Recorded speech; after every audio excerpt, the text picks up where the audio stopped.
Stock માર્કેટમાં રોકાણના નામે ઠગાઈ થઈ છે। 1.54 કરોડની છેતરપિંડીમાં 3 આરોપીની ધરપકડ કરવામાં આવી છે।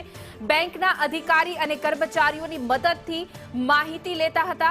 ગ્રાહકની માહિતી સાથે કરાઈ હતી છેડછાડ। 5 પૈકી 3 આરોપી ઇન્ડસઇન્ડ બેંક સાથે સંકળાયેલા હતા। વધુ વિગતો સાથે અમારા સંવાદદાતા પ્રતીક જોડાઈ ગયા છે। પ્રતીક, શું છે અપડેટ?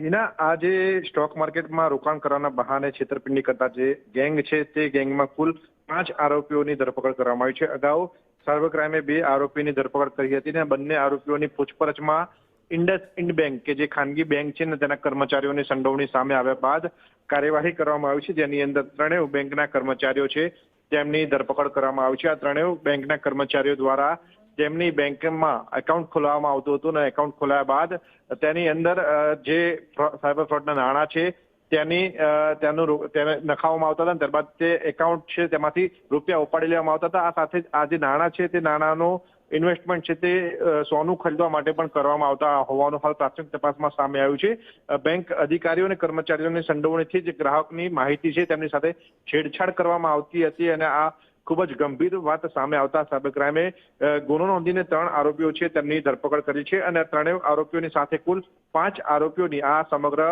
ફરિયાદના આધારે ધરપકડ કરવામાં આવી છે। કુલ 1.54 કરોડની છેતરપિંડીની ફરિયાદ છે સાયબર ક્રાઇમમાં નોંધાઈ હતી, જેના આધારે હાલ આ કાર્યવાહી કરવામાં આવી છે। જી પ્રતીક, સમગ્ર માહિતી આપવા બદલ આપનો આભાર।